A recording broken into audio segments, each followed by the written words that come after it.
Ya, assalamualaikum warahmatullahi wabarakatuh. Sebelumnya perkenalkan, nama saya Irfan Kodri dengan PM 2017-05-101. Di sini saya akan menjelaskan sedikit mengenai materi abstract data type, linked list, stack dan juga queue. Untuk materi yang pertama adalah abstract data type atau ADT. Ya, di sini dalam ADT itu ada 3 jenis. Yang pertama ada type def. Type def ini berfungsi untuk mengganti tipe data yang lama seperti misalnya integer yang biasanya penulisannya int seperti ini, kemudian kita gantikan dengan nama tipe data yang baru tanpa merubah fungsi dan perannya. Jadi seperti ini kita mengganti kata kunci integer dengan angka.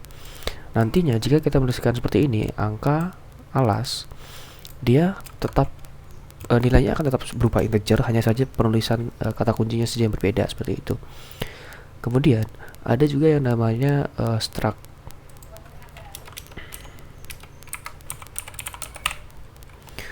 Nah, struct di sini sama seperti kelas, nanti saya akan menjelaskan. Nah, cuma bedanya struct ini hanya bisa menyimpan tipe data dan hanya bisa menyimpan variabel. Jadi struct ini adalah kumpulan tipe data seperti itu. Nah, berbeda dengan kelas bisa menyimpan fungsi dan berbagai hal lainnya. Misal kita di sini mendeklarasikan suatu kelas bernama segitiga. Di sini kita harus mendeklarasikan public, ini menunjukkan bahwa data yang ada di bawah public ini dapat diakses oleh fungsi manapun seperti itu. Nah, di sini kita di dalam segitiga ini kita mempunyai dua variabel, yaitu alas dan juga tinggi. Alas bernilai angka, tipe data angka atau integer, dan tinggi ini bernilai double. Nah, kemudian kita membuat satu fungsi namanya double get luas. Ini untuk mengembalikan nilai luas dari segitiga, gitu. Nah, maka di sini kita return 0,5 dikali alas dikali tinggi, karena itu rumus dari luas segitiga. Kita bisa menambahkan get keliling, return alas kali 3. Maaf.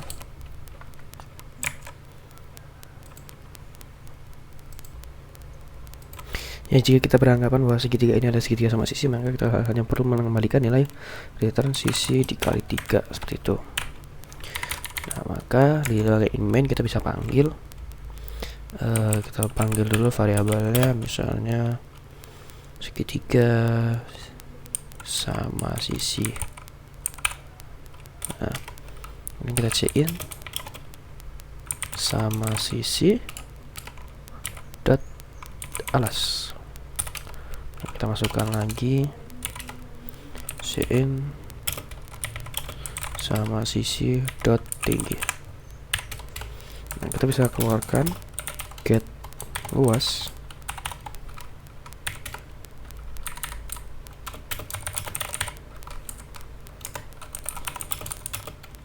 get keliling. Sini kita bisa berikan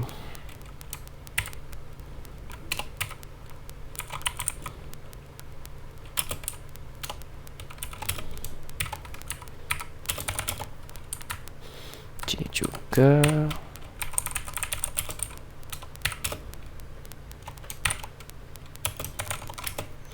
Nah, kita save, kita build.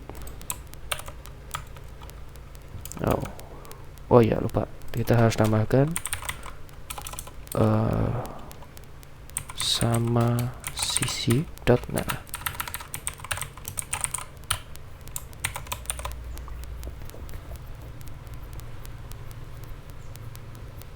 oh ini alas, maaf.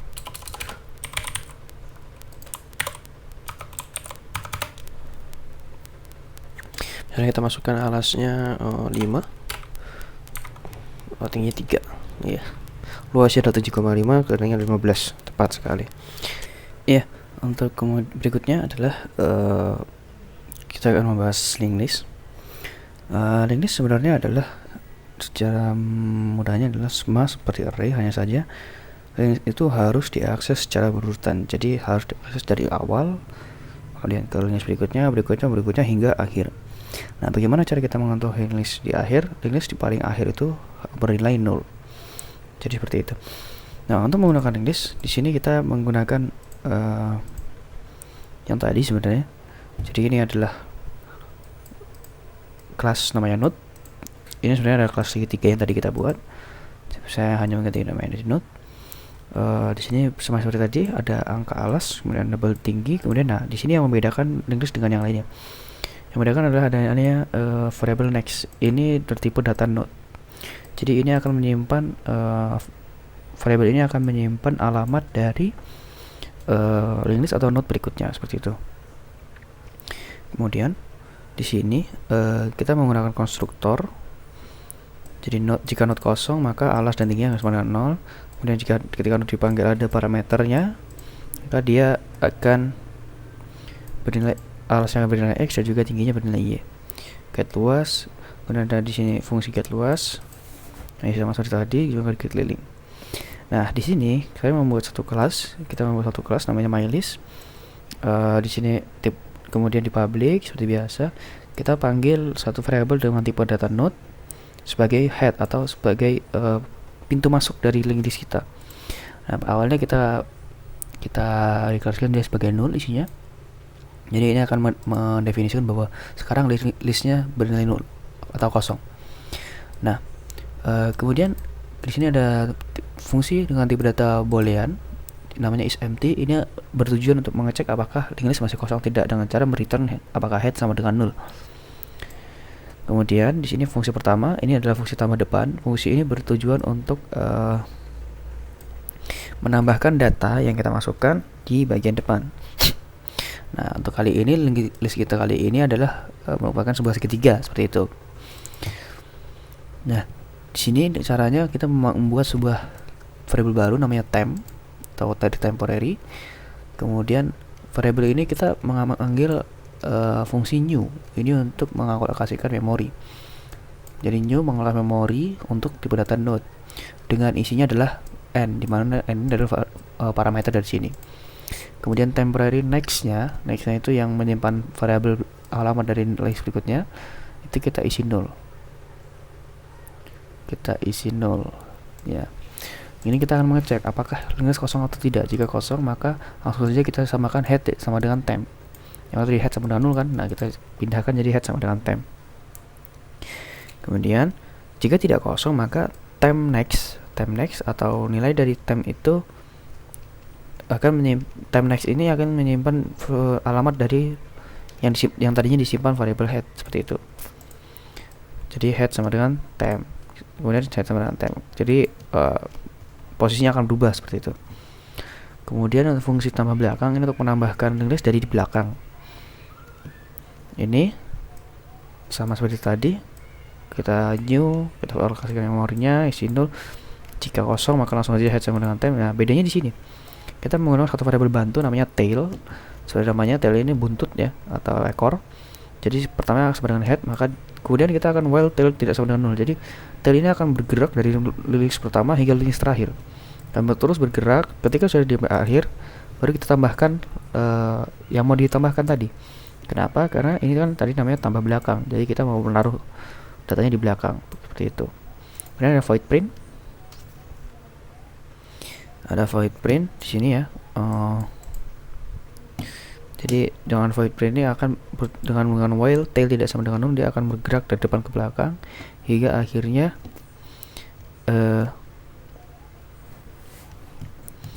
semuanya jadi terprint. Jika di sini kita panggil ya mylist list nomor 1 nomor 2 ini adalah segitiga tadi. Nah, kalau dijalankan, nah seperti ini. Jadi yang pertama node nomor 1 itu nomor 5,3 ditambah depan. Jadi dia masuk pertama kan 5,3. Kemudian ditambah depan lagi sama nomor 2 8,4. Jadi dia ditimpah, jadi dia berada di list kedua seperti itu. Ya, itu untuk list. Kemudian kita akan bergeser ke stack dan queue. Nah, untuk stack dan queue kita akan bahas dua kali. Di sini pertama kita stack Stack itu adalah tumpukan, dimana tumpukan ini menerapkan prinsip LIFO atau last in first out. Jadi setiap data yang terakhir kali masuk akan keluar paling pertama, seperti itu. Nah, di sini kita akan menggunakan suatu variabel top, suatu variabel namanya top. Ini akan menyimpan indeks keberapa di nilai topnya atau nilai terakhirnya. Jadi ketika ada data yang masuk, maka topnya ini akan bertambah. Jika ada data yang keluar, topnya akan berkurang, seperti itu. Jadi variabel yang pertama, paling data yang awal itu tidak akan dikeluarkan pertama, seperti itu. Kemudian bool is empty untuk mengecek apakah kosong, is full untuk mengecek apakah isinya penuh. Kemudian ada di dalam stack itu ada fungsi push dan pop. Push itu untuk menambahkan data baru ke dalam stack, dan pop itu untuk mengeluarkan data dari stack. Pertama, jika kita cek untuk push ini kita cek apakah penuh. Jika penuh, maka kita munculkan stack penuh. Jika tidak, maka nomor. Di sini kita menggunakan variabel nomor ya sebagai stacknya dengan ukuran max size, atau di sini max size nya saya definisikan di 100. Nah, nomor plus plus top. Kenapa plus plus top? Jadi kita tambahkan dulu nilai topnya, baru kita gunakan nilai topnya gitu. Jadi jika tadinya min 1, jika tadinya min 1, maka ditambahkan dulu, jadi nilainya jadi 0 sama dengan X. Nah, ngambil dari parameter sini. Kemudian pop sama seperti tadi, dicek apakah kosong. Jika kosong, keluarkan stack kosong. Jika tidak, maka kita panggil variabel bantuan temporary karena ini datanya integer. Kemudian kita panggil nomor top min min. Jadi kita gunakan dulu nilai topnya, baru kita kurangkan. Misalnya nilai topnya 10, setelah kita gunakan untuk memanggil indeksnya, baru kita kurangkan. Jadi sekarang nilai topnya 9, seperti itu. Kemudian return time, time-nya akan berkurang, time-nya akan dikembalikan, seperti itu. Void print ini berguna untuk menampilkan seluruh stack dari awal hingga akhir. Nah, mari kita coba untuk stack. Jika kita save, kita jalankan. Ya, jadi di sini kita masukkan nilai 5, 6, 2, 1. Ketika 5 dimasukkan, 6 dimasukkan, 2 dimasukkan, 1 dimasukkan. Kemudian kita munculkan ini kan, dia muncul ini. Kemudian kita pop, maka 1 keluar.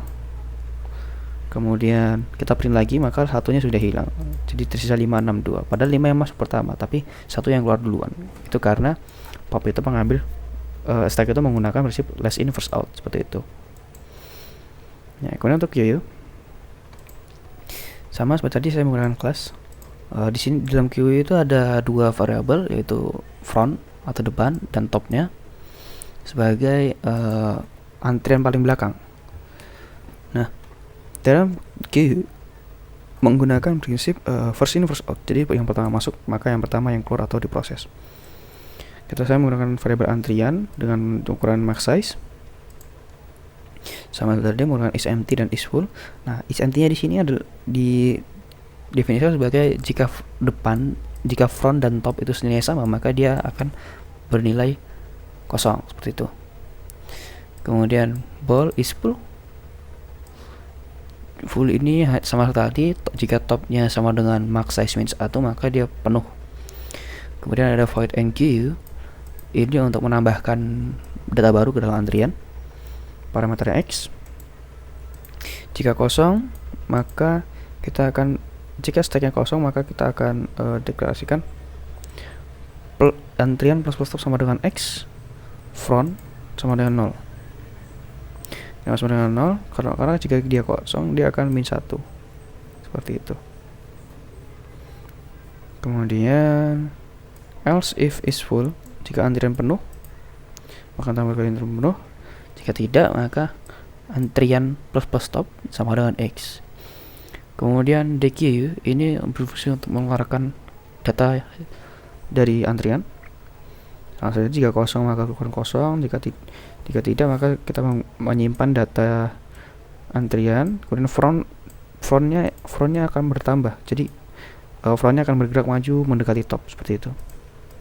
Kemudian time-nya di return. Kemudian ada void clear ini berguna untuk mereset semua data, jadi front dan topnya itu akan dibuat menjadi min 1.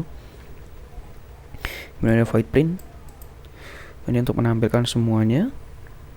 Nah, untuk coba mungkin langsung kita coba saja.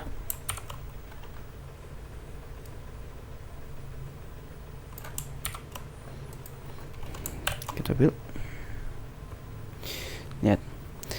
Di sini kita sudah masukkan 15283. Kemudian kita print, maka muncul seperti ini. Kemudian kita